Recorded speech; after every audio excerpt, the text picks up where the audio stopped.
राधे राधे दोस्तों, स्वागत है आपका अपने चैनल पर। कैसे हैं आप? आशा करता हूं कि आप सभी स्वस्थ होंगे, मस्त होंगे और अपने अपने कामों में व्यस्त होंगे। तो दोस्तों चलते हैं आज की नई जानकारी की तरफ। भगवान राम ने छल का सहारा नहीं लिया, लेकिन श्री कृष्ण ने लिया। ऐसा क्यों? इसका सबसे बड़ा जवाब आप यह देख सकते हैं कि विष्णु का राम अवतार मर्यादा पुरुषोत्तम वाला था और श्री कृष्ण अवतार पूर्ण अवतार था। श्री कृष्ण संपूर्ण कलाओं में दक्ष थे, लेकिन हम यहाँ कुछ अलग ही बताने वाले हैं। भगवान राम का काल त्रेता युग का अंतिम चरण था। कहते हैं कि सतयुग में लोग पूर्ण रूप से सच्चे थे, धर्मयुक्त थे और सदाचारी भी थे। इस युग में पाप की मात्रा केवल 0% थी और पुण्य की मात्रा 100% थी। धर्म के 4 पैर थे। त्रेता युग में धर्म के 3 पैर थे। इस युग में पाप की मात्रा 25% और पुण्य की मात्रा 75% थी। द्वापर में धर्म के 2 पैर ही रहे।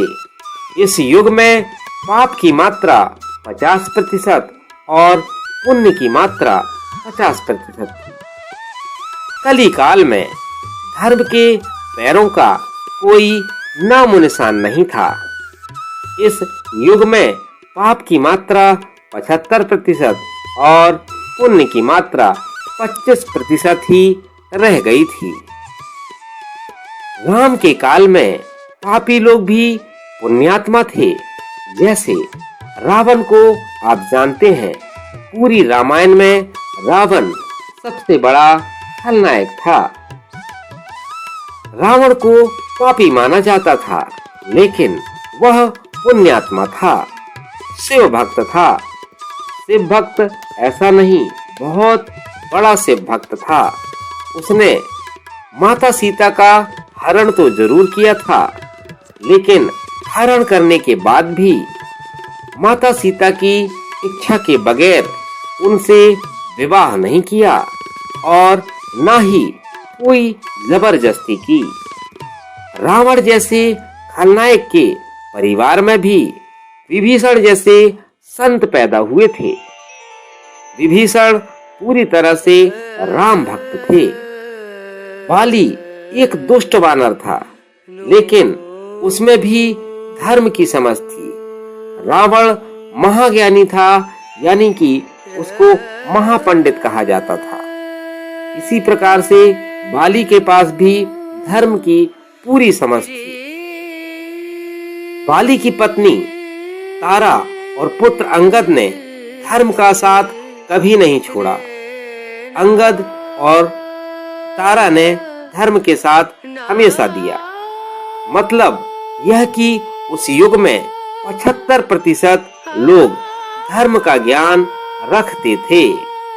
ऐसे में कोई किसी से ऐसे छल के बारे में सोच भी नहीं सकता था जो कि धर्म के विरुद्ध हो। लोग पाप करने में शर्मिंदगी महसूस करते थे। उन्हें बुरा लगता था कि लोग उन्हें पापी कहकर पुकारेंगे या बोलेंगे। वो सोचते थे कि कोई हमारे बारे में गलत बात भी ना करे, और उन्हें पछतावा होता था। प्रभु श्री राम ने जब रावण को मारा तो उन्हें बहुत दुख हुआ और उन्होंने एक महापंडित का वध करने के बाद इस पाप से बचने के लिए श्री कृष्ण के काल में पापी लोग पापी ही थे। पापी होने के साथ वे क्रूर भी थे। उनसे धर्म सम्मत कर्म करने के बारे में सोचा भी नहीं जा सकता था। जब निहत्थे अभिमन्यु को कई लोगों ने मिलकर क्रूरता से मार रहे थे तो क्या यह धर्मसम्मत था? कौरवों ने छल से पांडवों को वनवास भिजवा दिया और वारणावत में छल से मारने का जो उपक्रम तैयार किया, क्या वह धर्म? क्या आप ऐसे लोगों से न्याय और धर्मसम्मत व्यवहार की अपेक्षा कर सकते हैं जो भरी सभा में द्रौपदी का चीरहरण कर दें? भरी सभा में जब द्रौपदी को निर्वस्त्र किया जा रहा था तो भीष्म चुप बैठे थे। क्या आप ऐसे लोगों धृतराष्ट्र से धर्म की अपेक्षा कर सकते हैं जो अपने ही सास ससुर साले और साली को आजीवन जेल में डालकर भूखा मार दें? क्या आप ऐसे लोगों से धर्म की अपेक्षा कर सकते हैं जो काशी नरेश की 3 पुत्रियों अंबा, अंबालिका और अंबिका का अपहरण कर जबरन उनका विवाह सत्यवती के पुत्र विचित्रवीर्य से कर दें? इसी तरह गांधारी और उनके पिता सुबुल की इच्छा के विरुद्ध भीष्म ने धृतराष्ट्र का विवाह गांधारी से करवाया था। कौरव पक्ष की क्रूरता के किस्से महाभारत में भरे पड़े हैं। यदि ऐसे लोगों को युद्ध में एक मौका भी जीवित रहने का मिल जाता तो वो युद्ध जीत जाते और इतिहास कुछ और होता। श्री कृष्ण ने अपने काल में परिस्थिति के अनुसार निर्णय लिया। आचार्य द्रोण का वध, दुर्योधन की जंघा के नीचे प्रहार, दुशासन की छाती को चीरना, जयद्रथ के साथ हुआ छल, निहत्थे कर्ण का वध करना और इस सब से पहले क्रूर जरासंध, सभी कुछ उचित ही था। अब शकुनी, जयद्रथ, जरासंध, दुर्योधन, दुशासन जैसी क्रूर और अनैतिक शक्तियां सत्य एवं धर्म का समूल नाश करने के लिए आक्रमण कर रही हूँ तो नैतिकता अर्थहीन हो जाती है। तब महत्वपूर्ण होती है विजय, केवल विजय। वह तो द्वापर युग था, लेकिन यह कलयुग चल रहा है, इसलिए सावधान रहें। राम और हनुमान का नाम ही बचाने वाला है, तैराने वाला है और संभालने वाला है। इसलिए मैं आपको कल एक वीडियो लेकर आया था, इसमें बताया था कि प्रभु श्री राम से बड़ा है प्रभु श्री राम का नाम।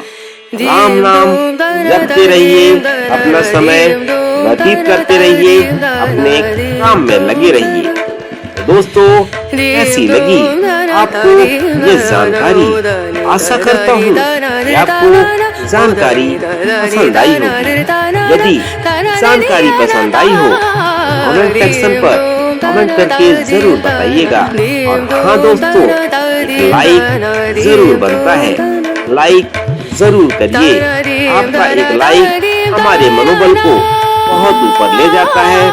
दोस्तों, चलता हूँ, मिलता हूँ फिर अगले वीडियो पर।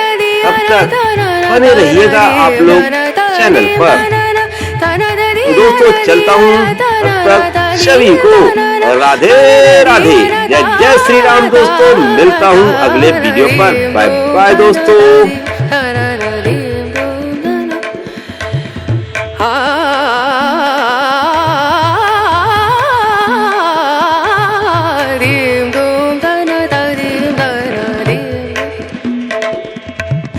Sare ga ma ga re ga ma pa da ni sa ni da ni da ni da sa ni da ni sa ni ga re sa ni re sa ni da ni sa ni da ma ga re sa ni re sa ri dum